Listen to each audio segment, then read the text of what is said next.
who can recognize the purpose of this slot? Wow. Wow. So many of you are so much older than you let on. Wow. Yes, this is a floppy disk drive. Fellow Toastmasters and guests. How many of you have actually used floppy disks? Amazing. Let me tell you. This picture was taken yesterday and this is my home computer. And this casing belongs to 2002. But you know what? This 17-year-old casing houses a thoroughly modern computer. How come? I bought it in 2002, and the first thing I did was to add a graphics card to it. In 2002, there were two big names in graphics card, Radeon and NVIDIA. NVIDIA was the market leader at the cutting edge of technology and the most popular choice. So that's why naturally I went for Radeon. And after installing the graphics card, I fired up the hottest game of the moment, Need for Speed 3 Hot Pursuit 2. And it was beautiful, pristine, distortion-free, aliasing-free image. Amazing colors. The only problem? It ran at approximately 1 frame per second. So my driver looked like this.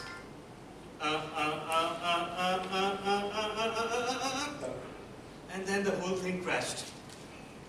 I promptly went back to the shop again and swapped out that rotten graphics card and finally got an NVIDIA one.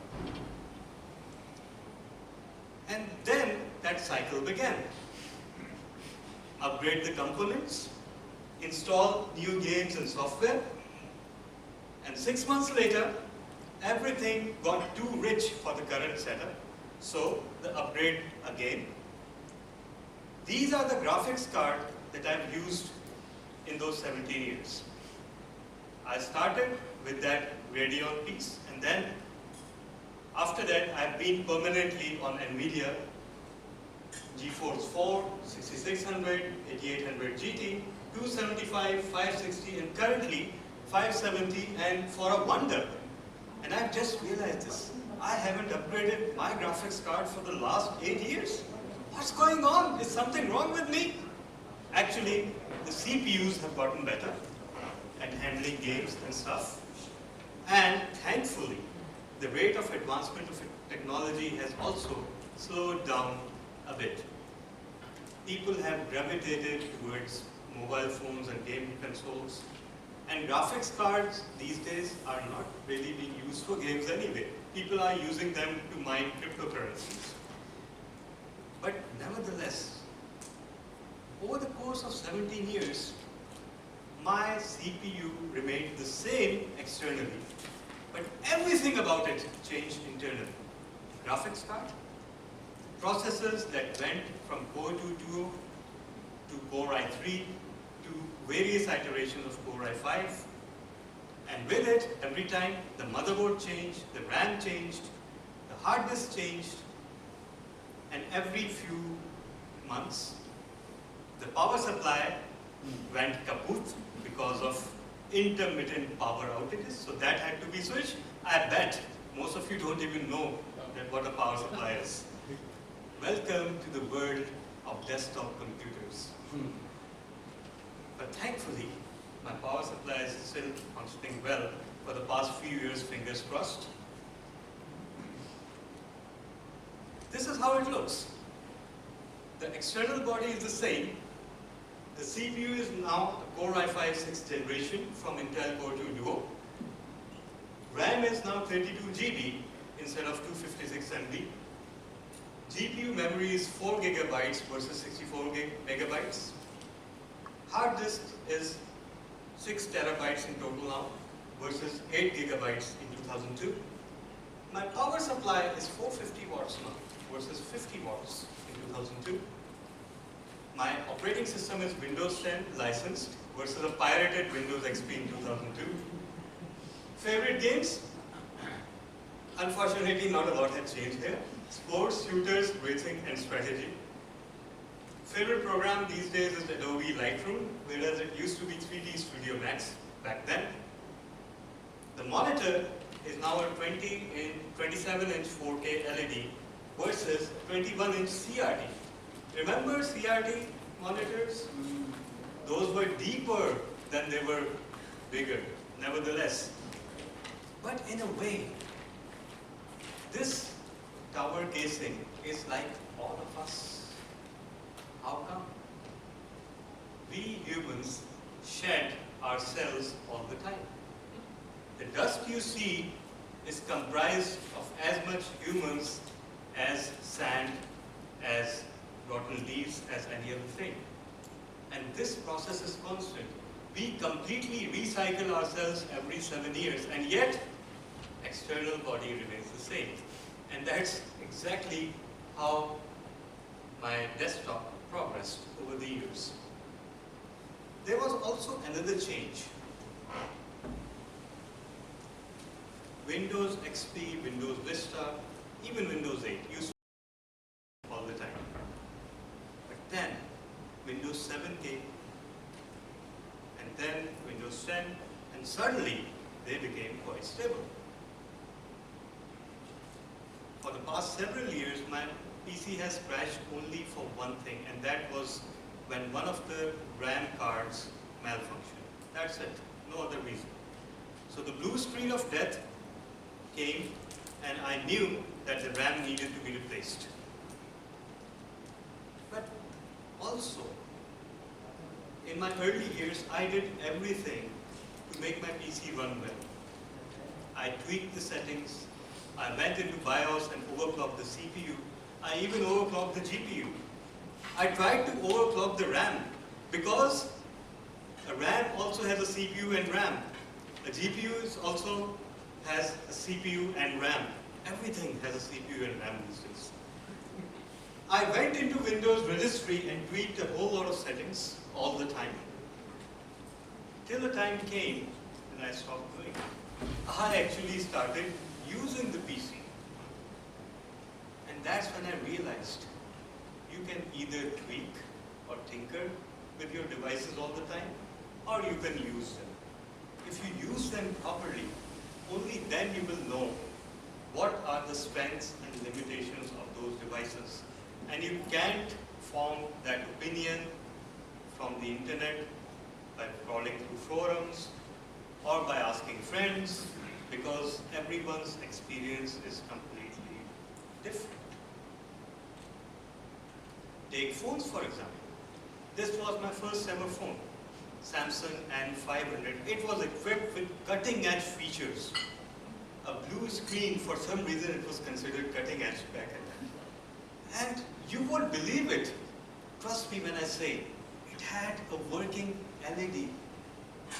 A fancy LED that blinked in 7 colors of the rainbow all the time, and it was so cool. And it had polyphonic ringtones, which means that the ringtones could be composed of a whole 8 tracks. And it had nothing to do with the fact that most of the time I kept my phone on silent, but nevertheless. So life was fine. I was actually using my cell phone, but then something happened.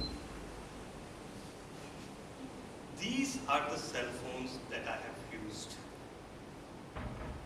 over the first 3 years of my cell phone ownership. And you know, from Samsung I switched to Nokia, then to Symbian, which is Nokia again, but smart. And then I switched to Android. While I was on Nokia, Symbian, there was only limited tweakability in those systems. I could install alternative user interfaces, I could install some apps, But that was pretty much it. I had to accept what the phone was and move on. Then came Android. My God, everything was changeable, including the operating system itself. And you wouldn't be surprised to know that out of these phones, this, and that one, 6.20, are the only ones that I kept for more than 2 months. And the story continues.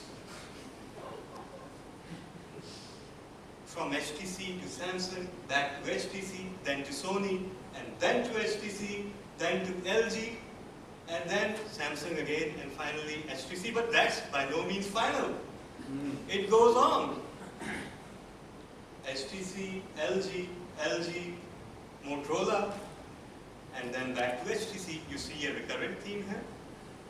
Out of these, HTC One M9, and HTC One M8. These were the only phones that I kept for more than 2 months. In fact, one of them, HTC One M8, I kept for a whole 6 months, and that is a record still today. Finally, Samsung got their act together, and they deserve my full attention, so I went into the S6 Edge Plus. For some reason, as a secondary phone, because you have to keep a second phone in Karachi, I chose HTC, and that was my excuse to get a second set and experiment all I want. Root it, hack it, flash it, and do whatever I wanted with it. I even dabbled into Huawei, and then for a brief period of 2 days, I had an iPhone. And you know what? After the first 2 hours, I didn't know what to do with it. It was so boring, a completely locked system. For God's sake, this desktop of iPhone has not changed since 2007. Oh yes, a revolutionary change has come upon. I'm sorry, I stand corrected. They've added another row of icons. So now you have 5 or 6 rows of icons. Revolutionary, right? Considering that it only took them 12 years to do so. Nevertheless, back to Android, and for some reason Xiaomi, and then another Xiaomi set, and thankfully this is the final sheet. So I had a Motorola, then I still have the Sony Xperia Z3, I briefly had a Nokia Google Pixel 2, and right now I have the S10 Plus. And it's been a whole 1 month, and there are no signs of me changing it, so that's encouraging. Previously I had the Note 9, sorry, and I had it for 6 to 7 months, but nevertheless. So do you know, did anyone count how many phones there are? Let me tell you, 57. Over a short period of 17 years, you can work out the average yourself. I'm too ashamed to. Nevertheless, the same thing happened with phones. Till 3 or 4 years ago, it was customary for me to boot every phone that I got within the first 2 days. And further down the line, maybe in a few weeks, I went on to XDA and flashed it with the custom ROM. But then I slowly started realizing, and by the way, my wife is a computer hardware engineer, and when she met me first, I was sitting on my PC, flashing developer commands onto a phone, and she was floored. She said, I was supposed to be doing this, and look at this guy. He is modifying the operating system of a Linux-based kernel. Wow, amazing. I've only told her recently that yes, I was flashing those commands, but I was not writing them myself. I was copying and pasting them from another browser window, which had a forum open. I mean, why reinvent the wheel when the wheel had already been made, right? But it achieved the purpose at that point in time, so there you are. But slowly I began to realize that if a phone phone needed rooting and flashing to work according to how I wanted it to work, perhaps it was not mine in the first place. So yes, the phone got real good, and since the last 2 years, I haven't rooted a single Android phone. I've forgotten how to do it, and I've really started using my sets. I also happen to be an amateur photographer. And I started with a Sony point and shoot, and then thinking that I was too talented to be contained within that puny sensor of a point and shoot camera, I bought something that resembled a DSLR but not a DSLR, and that was the Canon A710 IS. You can see, in 2007 I got another point and shoot, PowerShot S5IS.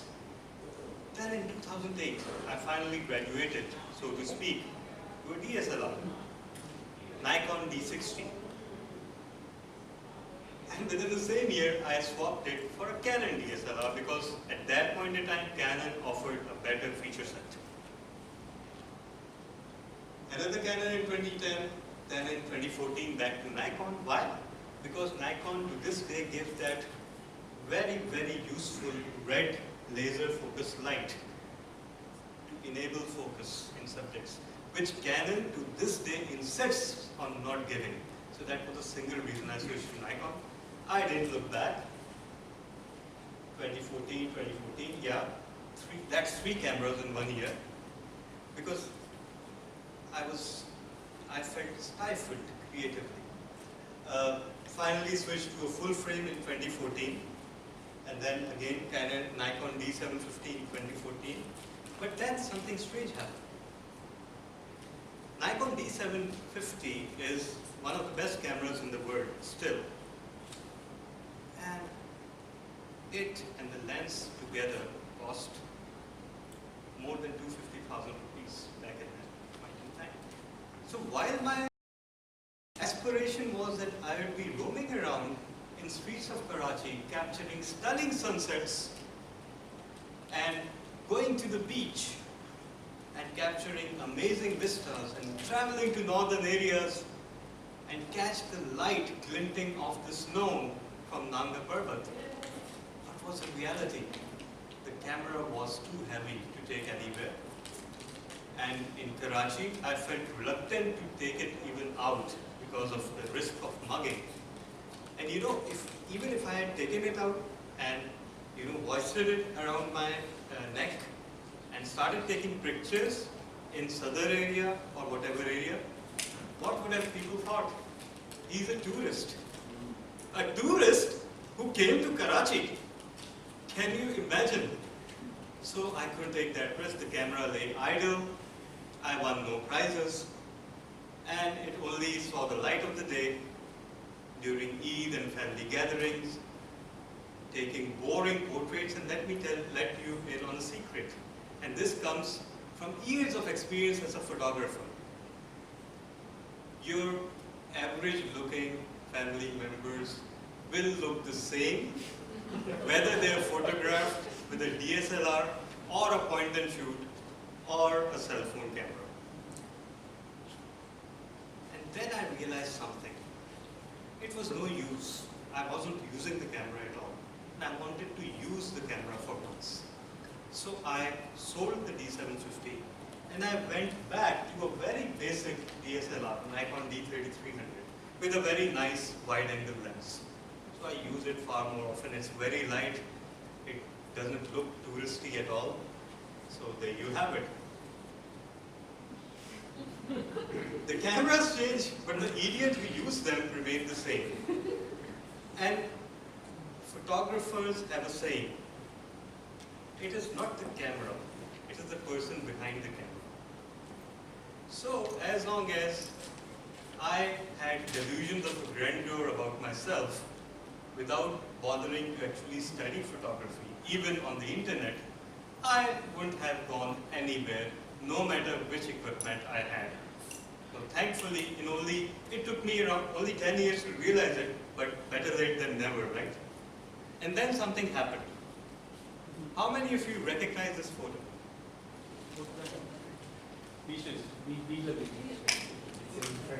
This photo I shared on a photo sharing site called Flickr. Maybe some of you must have heard it.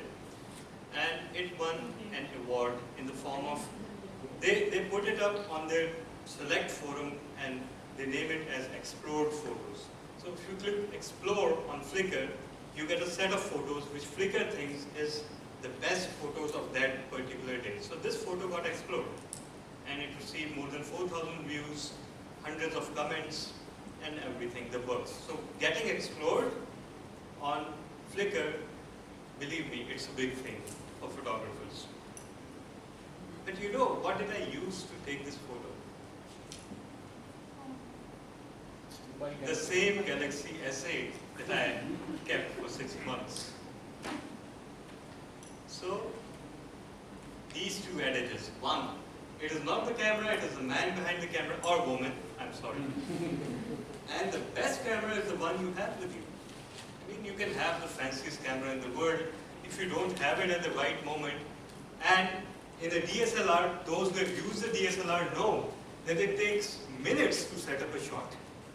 And then when you take the shots, it takes hours to edit it, because heaven forbid, if I took JPEGs, I took raw format photos and I imported them into my PC and spent hours tweaking and changing and adjusting, only to end up with a photo that didn't look much different from where I started.